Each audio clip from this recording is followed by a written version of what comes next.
Olá! Formada em jornalismo pela Universidade Presbiteriana Mackenzie em 2003 e pós-graduada em comunicação e cultura pela Universidade de São Paulo, ela tem quase 20 anos de experiência na área de comunicação. Especializada em jornalismo de viagem, turismo e negócios, é editora-chefe da revista Viajar pelo Mundo e do site Mundo Viajar, o que lhe deu a oportunidade de conhecer dezenas de países e de realizar grandes reportagens.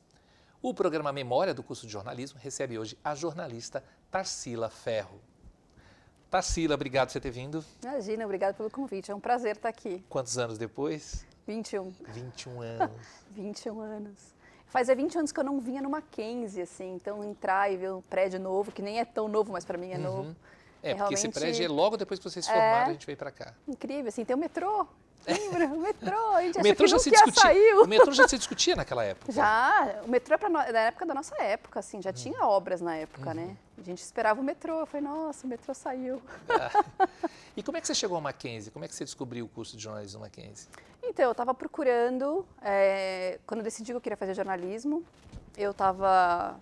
procurei poucas universidades, estava na PUC, e aí eu vi a possibilidade de, por anúncio mesmo, que o Mackenzie estava abrindo, ia abrir jornalismo, e aí eu falei, nossa, eu vou tentar. Então, eu prestei na PUC e aqui, e aí eu acabei entrando aqui, fiquei super feliz, e eu moro super longe daqui, mas mesmo assim, eu continuo morando longe, é a faculdade que eu escolhi mesmo, assim, eu quero estudar no Mackenzie e vim para cá feliz da vida. Não tinha o receio de ser a primeira turma?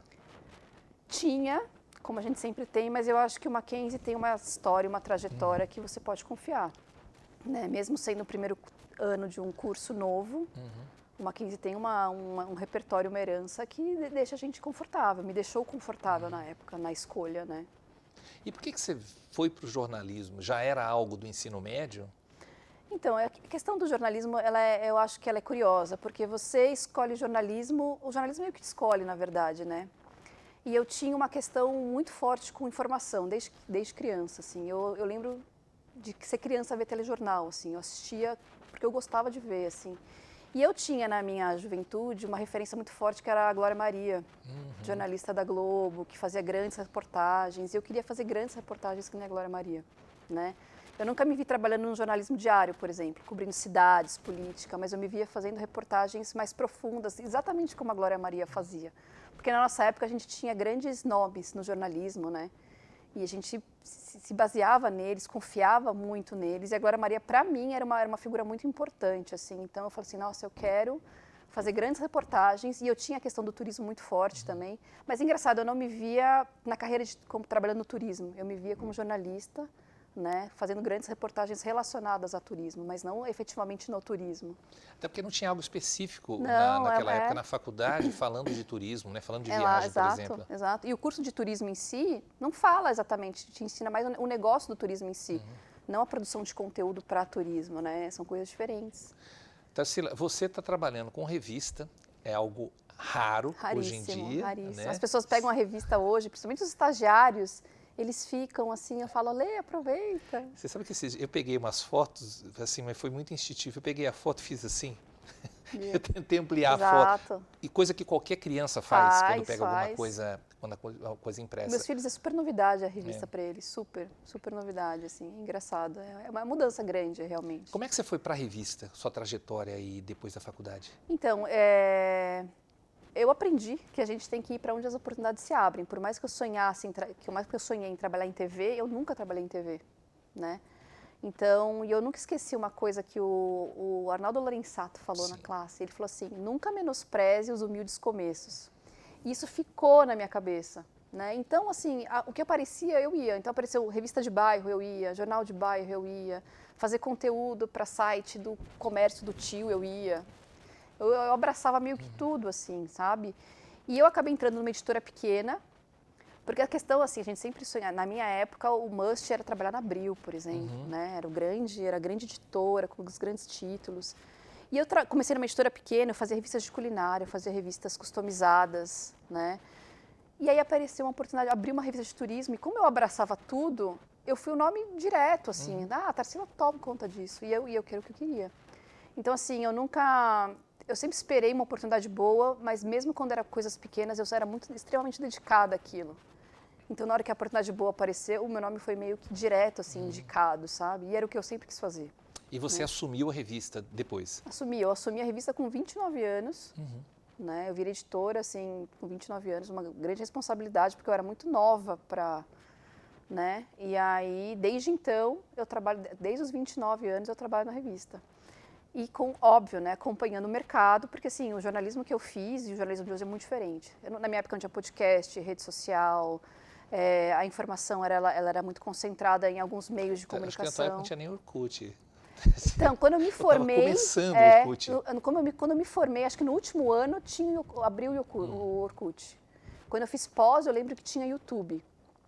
Mas não tinha, assim, não tinha. E isso mudou completamente a forma de se comunicar, a forma das pessoas se relacionarem. Mudou tudo, assim. Mudou tudo e não mudou nada. Porque, assim, para o jornalismo, a essência continua sendo você contar uma boa história. Né? E você ter uma fonte. Isso não muda no jornalismo, né? Tarsila, uma coisa importante no jornalismo, a gente pouco fala disso, até na faculdade a gente pouco fala disso, é a parte comercial. Ou seja, para você ter uma empresa, para você ter qualquer negócio, você precisa de um investimento. Como funciona essa questão da parte comercial na sua revista?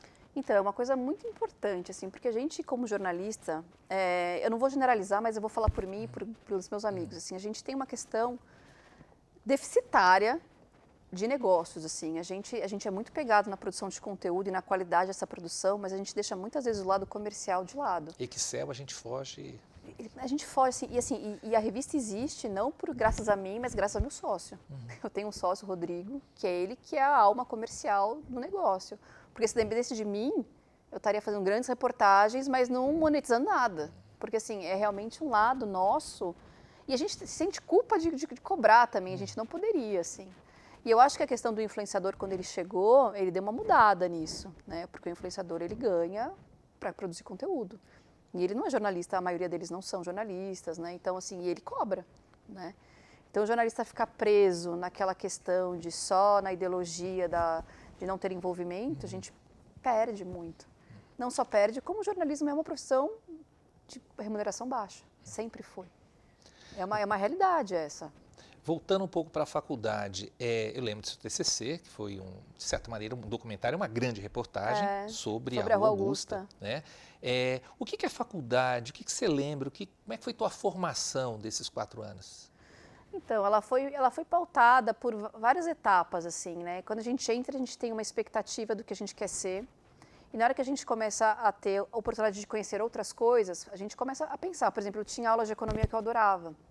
Então, eu comecei a pensar, putz, de repente eu podia ir para o lado de economia. Aí, acho que no 6º semestre começou a aula de telejornalismo. Aí eu falei, não, é telejornalismo que eu quero fazer, é isso que eu quero fazer. Aí eu ficava discutindo que eu queria ficar na bancada na hora das aulas, assim. Aí teve o jornal laboratório, né, que é a questão de impresso, a gente aprendeu a diagramar no PageMaker, por exemplo. Né, a gente aprendia a diagramar, então eu podia fazer minha matéria e eu mesmo diagramar. Então, assim, era uma competência a mais. Então, o jornalismo, ele te mostra coisas que você não acha que, né, vai te abrindo possibilidades, né? E eu nunca tive propriamente jornalismo de turismo, né? Porque não se tem. Mas você vai criando uma base, porque o jornalismo, acima de tudo, ele te ajuda a comunicar. E comunicação você precisa em qualquer área. Mesmo que você se forme em jornalismo e não siga, a base que você tem de comunicação e de escrita, né? Porque assim, você saber escrever bem vai te ajudar em qualquer área. Você saber se comunicar bem vai te ajudar em qualquer área. Isso o jornalismo ele te dá, se você realmente estiver ali presente para aproveitar as oportunidades de ter as aulas laboratórios, os laboratórios, enfim, você tem que abraçar as oportunidades, sabe, de verdade. Você não pode ver uma faculdade como você vê a escola, que você precisa tirar na nota e passar. Não, você precisa abraçar a faculdade, de verdade. Você pensava assim na época? Então, eu gostava muito, né? Então, assim, diferente, assim, eu não tinha aula de química, uma coisa que eu tinha na escola, mas eu tinha aulas que me inspiravam o tempo inteiro, né? Então, eu tinha certeza que eu tinha escolhido o curso certo. Eu só tinha dúvidas de que caminho seguir dentro desse curso. Né? Eu tenho conversado com vários colegas seus da tua época, né, e de outro, mais recente. A impressão que eu tenho é assim, a impressão não, estão trabalhando, está todo mundo trabalhando, não tem a redação, né? E quando eu convidei você, eu falei, nossa, a Tarsila, de certa maneira, é redação. Nunca deixei de ser. Né? Só que antigamente era redação e redação apenas. Como é que você diversifica o seu negócio dentro do jornalismo?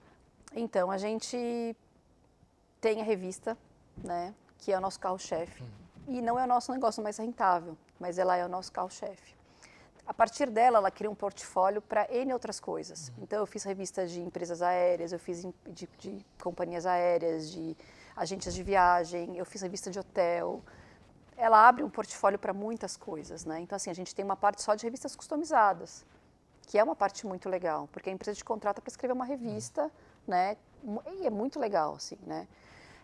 A gente trabalha com rede social, então, assim, que é um pulo, né? O jornalista hoje, principalmente da minha geração, ele tem uma resistência à rede social, né? E assim, a gente não pode, a gente tem que entender a rede social e fazer o nosso papel, né? Então, é uma coisa que eu tenho na própria... Por exemplo, eu produzo para rede social numa boa, contanto que eu informe e não me exponha. Então, assim, eu não quero... Diferente da rede social que a gente vê hoje, que as pessoas expõem muito dia a dia, rotina de filho e coisas pessoais, a gente, como jornalista, a gente pode informar, continuar produzindo reels ou vídeos de maneira informativa, que é o que a gente foca. A gente sabe que eu sei que eu nunca vou viralizar num vídeo assim, mas eu nunca perdi a minha essência de informar estando numa plataforma que é o do momento.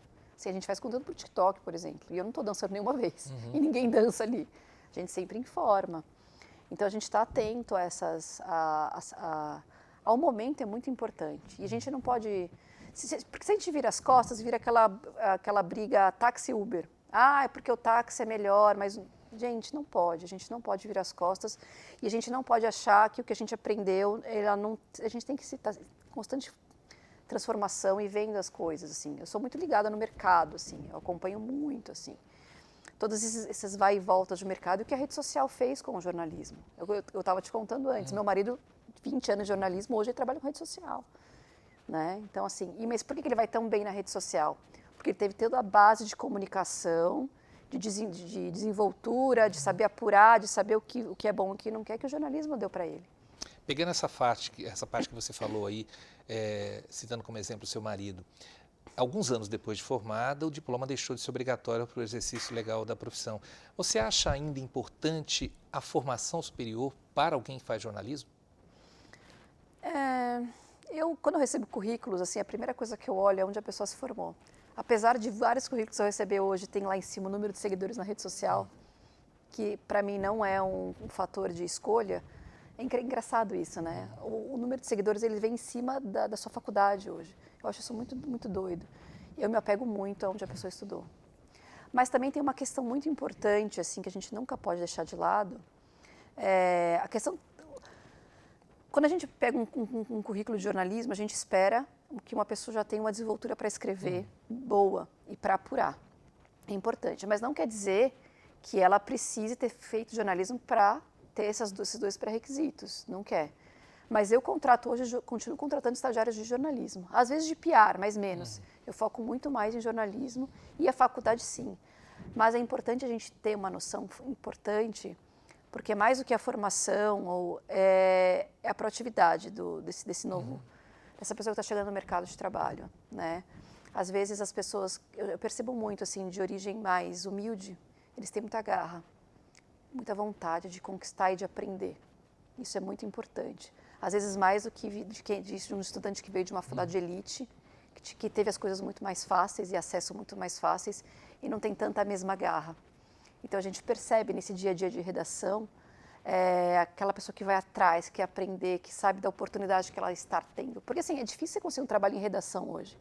São poucas, assim, e as redações pós-pandemia, elas são muito home office. Eu já fazia home office antes, já era híbrido antes e continuou depois. Mas para o estudante que chega, o modelo à distância é muito complicado. Mas quando a gente fala de redação, também a gente tem que ver uma nova redação. Vou pegar um nova exemplo. redação. Quantas pessoas, o Casimiro, por exemplo, né, emprega? Exato. É uma redação, de certa maneira, não é uma redação tradicional como nós conhecemos, mas é uma redação, de certa forma. É uma redação total, da casa dele, né, do estúdio que ele construiu da casa dele. O Casimiro era comentarista de esporte, né, de futebol, e achou um nicho na rede social. Então, assim, a rede social realmente...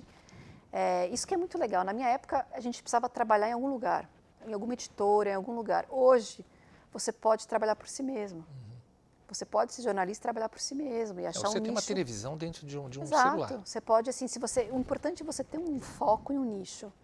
A rede social mostra pra gente a importância de você ser nichado. assim, de você ter um nicho e você ser especialista nisso. Então, assim, você tem que criar a sua autoridade dentro da rede social, né? Ou dentro do que seja o que você for. Então, eu sou Tarsila, sou jornalista de turismo, construí um nome, né, ao longo disso.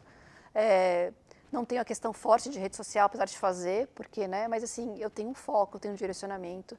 Isso é muito importante. Você ter um nicho, assim, a seguir, não ser muito aberto. Foca naquilo que você acredita e se torna autoridade naquilo que você acredita. Isso é muito importante. Tarsila, eu vou pegar uma coisa que ficou na minha cabeça, que você falou lá atrás sobre customização, né? Sim. As empresas procuram. É para revista, impresso mesmo ou não? Porque o que a gente fala hoje? A revista hoje, ela é como se fosse o vinho mais caro da mesa. Todo mundo toma cerveja, né? Que é a internet, está ali, é mais barato, né? Todo mundo toma. Mas sempre tem aquele algum momento que você vai pedir o vinho mais caro, seja na opção, enfim. A revista é para quem gosta de ler. Né? E assim, a revista ela se sofistica cada vez mais pela qualidade da foto, pelo tipo de papel, é um produto caro de se fazer. Gráfica é uma coisa muito cara. E na hora que uma empresa, por exemplo, uma construtora, por exemplo, ela faz uma revista para entregar para os seus novos moradores, ela está entregando um bem para eles, né? Então, assim, ela faz uma revista linda que a pessoa vai deixar em algum lugar de destaque da casa dela, ou que ela vai ler no momento de descontração, porque assim, a revista vem para trazer conteúdo e informação, mas de forma leve, né? E revista é para quem gosta de ler, não adianta, assim, a revista é para o público que gosta de ler. A revista não é para o público que quer procurar dicas ou quer coisa rápida, porque a gente não compara, a gente nunca vai competir com a internet. Não existe uma competição, não existe. Mas... Ela te dá a possibilidade de grandes reportagens, Exato, de mais apuração. de mais apuração. Por exemplo, essa edição do mês é uma matéria sobre Israel, que eu fui pela segunda vez para lá. A matéria tem 36 páginas. 36 páginas. Tipo, é uma longa reportagem com muitos detalhes para uma pessoa que está indo e quer aprofundar. Não é uma pessoa que quer 10 dicas para fazer em Jerusalém. Não é isso.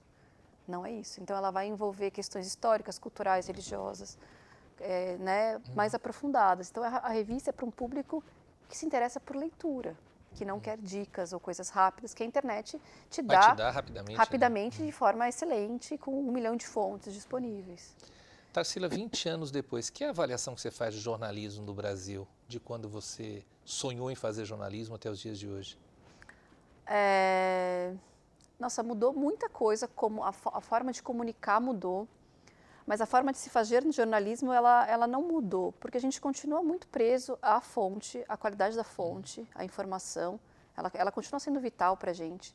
Ela continua sendo vital a gente saber escrever bem e desenvolver um texto que seja fácil de leitura, mas que não seja raso, né? Então, isso não mudou. Mudou a forma de você comunicar. Você comunica pelo site, você comunica pelas redes sociais, você comunica pelo podcast. Coisas que não tinham na minha época e foram evoluindo hoje. E esses meios, eles democratizaram a informação. Então, assim, a informação que estava restrita na minha época a 10, 20, 30 meios de comunicação... O jornalista não é mais o mediador, né? Não, não é. Não é mais o mediador. Ele não é mais o mediador. E o fato de você ser jornalista, eu acho que é uma vantagem pelo fato de você conseguir produzir coisas boas, mas ele não é mais o mediador, ele não detém mais a informação.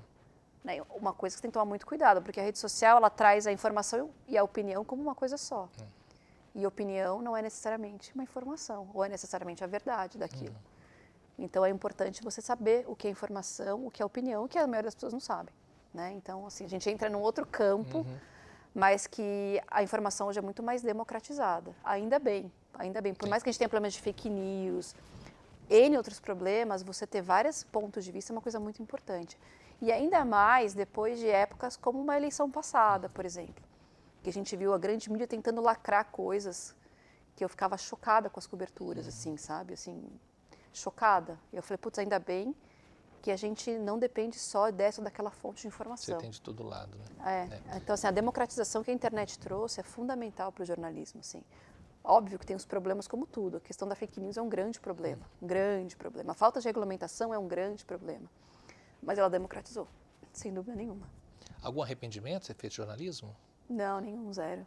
E é engraçado que olhando hoje eu faria de novo.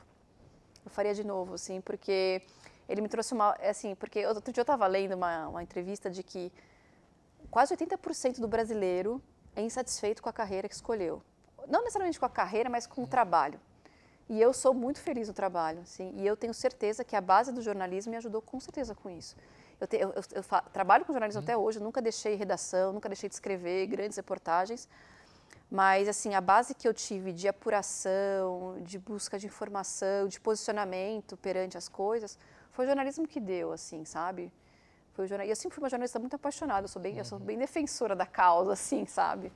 Bem defensora. E eu faria de novo. Bom. Eu faria de novo, com certeza. Tarsila, obrigado, viu, com esse bate-papo. Acho que é bom saber, né, de que a profissão está viva. Né? Ela está viva, sim, e você tem que se reinventar e nunca fechar as portas, sabe? Abraça aquilo que te aparece e seja firme naquilo. E procura um nicho, é super importante, que eu falo para as pessoas, tenha um foco de trabalho, sabe? Tenha um nicho. Obrigado por você ter vindo. Obrigada pelo convite, nossa, super feliz. E muito obrigado também a você que nos acompanhou até aqui. Até o próximo programa.